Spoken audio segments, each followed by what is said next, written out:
Doctor Subhash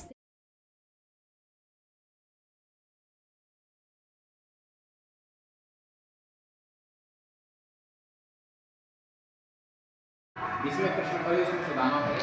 Sandipani ऋषि काशी में किसी प्रकार का भेदभाव का वर्णन हमें नहीं प्राप्त होता। और प्राचीन काल में शिक्षा निःशुल्क होती थी और फिर हो गया और पूरा व्यापारीकरण हो गया शिक्षा। ये किताब मैं जानता हूँ बच्चे आपको उस प्रकाशन की किताब दे पाएंगे क्योंकि उस प्रबंधक के पास दुकान से उनका परसेंटेज निश्चित होता है। मैंने उनसे कहा कि मैं अनाथ बच्चों को अपने यहाँ पढ़ाता हूँ और इसलिए आप इस प्रकार का व्यवहार हमारे साथ नहीं करेंगे तो अच्छा रहेगा। मैंने कुछ मिनट उनसे वार्तालाप किया। फिर ये 310 रुपये जिस पे MRP दिया हुआ है, ये किताब 125 रुपये में हमें प्राप्त हुई। लेकिन यही जब साधारण बच्चे को लेना पड़ता है, कोई गृहस्थ जाके लेता है, उसे 250 रुपये इसका पेमेंट करना पड़ता है। अगर 125 रुपये पुस्तक में प्राप्त हुई, इसका छपाई इसकी 70, 80, 90 रुपये तो हुई होगी। तो जो 70, 80 रुपये की किताब है वो सीधे बच्चों को 300 रुपये मिल रही है। इसका मतलब शिक्षा का पूर्णतः व्यापारीकरण हुआ। अब मैं निवेदन ये करना चाहता हूँ कि पहले शिक्षा निःशुल्क थी, शिक्षा का व्यापारीकरण हो गया। पहले शुल्क क्या होता था? गुरु दक्षिणा ली जाती थी और गुरु दक्षिणा में क्या होता था? एक योग्य शिष्य हो जाए यही गुरु दक्षिणा होती थी। एग्जाम्पल के लिए, उदाहरण के लिए अगर हम लोग देखें तो भगवान श्री कृष्ण सांदीपनी ऋषि के आश्रम में विद्याध्ययन किए।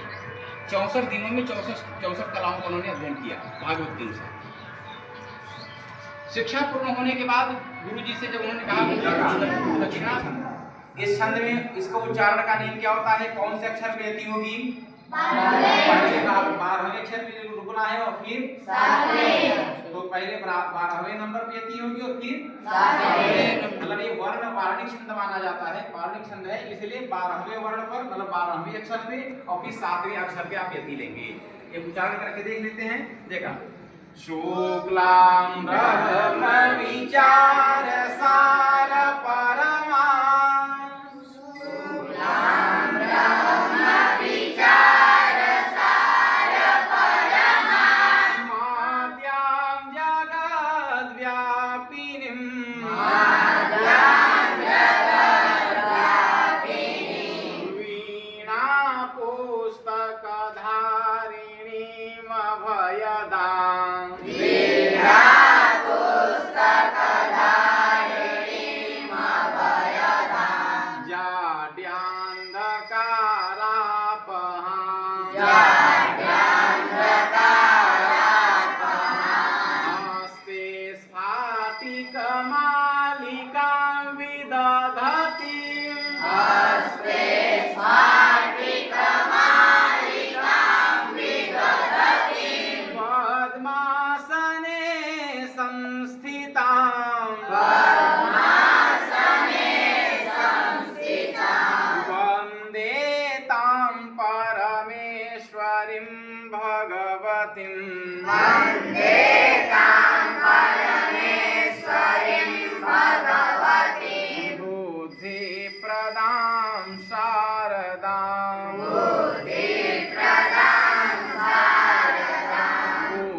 हमारे आचार्य जी किस प्रकार से छोटे से बच्चों को किस प्रकार से इनको शिक्षा ग्रहण करा रहे हैं। देखिए, मासूम बच्चे जो कि अभी तक जो है इनको खेलना कूदना था, लेकिन संस्कृत के किस प्रकार से उच्चारण कर रहे हैं। तो आइए मैं गुरु जी का परिचय पढ़ लेता हूँ। गुरु जी, आपका परिचय। मैं डॉक्टर ब्रह्मानंद शास्त्री, सीतामढ़ी, उत्तर प्रदेश। महाराज जी, आप जो है शिक्षा ग्रहण कहाँ से किया? मैं प्रारंभिक शिक्षा श्रीधाम मणि रामदास छावनी से किया। समस्या प्रयागराज की स्वाध्याय किया और फिर मैंने काशी में स्वाध्याय किया। गुरु जी, आप जो बच्चों को शिक्षा जितना दे रहे हैं, छोटे छोटे बच्चों को गुरुकुल की जो है परंपरा, अपने पूर्वजों की जो है धरोहर है, उसको आप इनको जो खिला रहे हैं, तो आपके दिल में भावना किस प्रकार से उत्पन्न हुआ? देखिए, हमारे अध्ययन काल में जब मैं अध्ययन कर रहा था तो उसमें मैं अत्यंत संघर्ष के साथ अध्ययन किया हूँ और हमें लगा कि शिक्षा क्या स्वर साध सके यदि नैतिक आधार है। तो संस्कार युक्त शिक्षा का समाज में यह अभाव है। उसी संस्कार युक्त शिक्षा को पुनः स्थापित करने के लिए गुरुकुल से संघर्ष कार्य कर रहा है। अभी जो आप यहाँ पर गुरुकुल स्थापित किए हैं, अभी चंद समय में ही इतने बच्चों को आप अपने समक्ष पेश किया है, तो ये अथक आपको कितनी कठिनाइयों का सामना करना? नहीं, जिनको सूचना मिल रही है कि यहाँ गुरु, क्योंकि हमारे पूर्व बहुत सारे गुरुकुल चलते हैं, तो उन बच्चों की प्रतिभा को देख करके माता पिता लालायित थे कि हम भी अपने बच्चों को गुरुकुल में एडमिशन कराएं।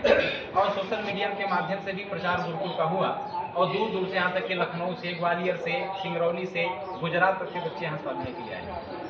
तो अभी जो आपका उद्देश्य है, यहाँ पर किसी भी प्रकार से आपको कोई रुकावट नहीं, सब सहयोग में, यानी गांव की तरफ से सहयोग है? सब सहयोग में, सब। अब जो बच्चों को आपने प्रेरणा दी है, कोई श्लोक बच्चे बढ़िया से आप सुनवाइएगा। बिल्कुल सुनाएंगे, आप किसी बच्चे से कोई सुन लीजिए। तो आइए, मैं एक छोटा सा बच्चा है, देखिए श्लोक को प्रस्तुत कर रहा है। दुबे जी, आप कहाँ से आए हो? दीपनगर मिर्जापुर। अच्छा, ये बताइए कि आप यहाँ पर गुरुकुल में आए हैं, तो आपको अच्छा लग रहा है? मम्मी पापा की याद नहीं आती? अच्छा, आप एक कोई श्लोक सुनाइए। मुदाकरातमोदकं सदा विमुक्ति साधकं कलाधरा वतंसकं विलासिलोकरंजकं अनायकैकनायकं विनाशिते वदैत्यकं नताशुभासुनाशकं नमामि तं विनायकं नतेतरातिभीकरं नवोदितार्कभास्वरं नमच्छुरारिनिर्जरं नताधिका पदुद्धरं सुरेश्वरं निधीश्वरं गजेश्वरं गणेश्वरं महेश्वरं तमाश्रये परात्परं निरन्तरं धन्यवाद। ये श्लोक आप कितने दिन में कंठ से तैयार कर लिया? इसका अर्थ भी पता है आपको?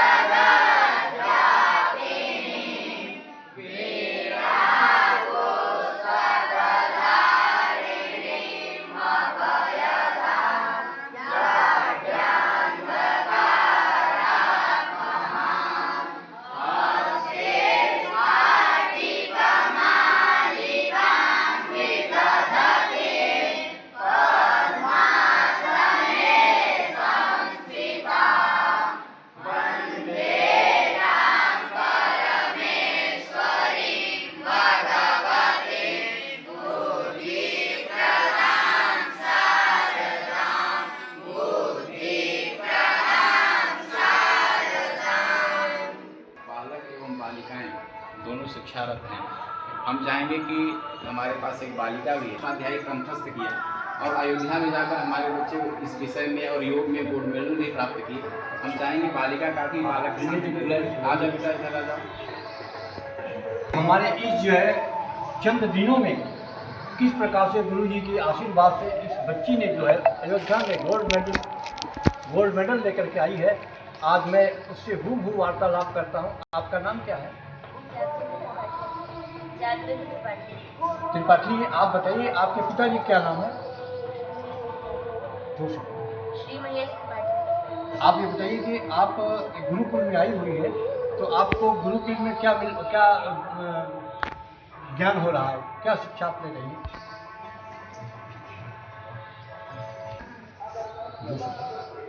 अच्छा, अभी जो आप अयोध्या में गई थी, तो आपने क्या सुनाया था? अच्छा, योग किया था आपने, और क्या किया था? कुछ वहाँ पर वार्तालाप भी हुई थी, कुछ बातचीत भी किया था? कुछ नहीं हुआ था? हाँ,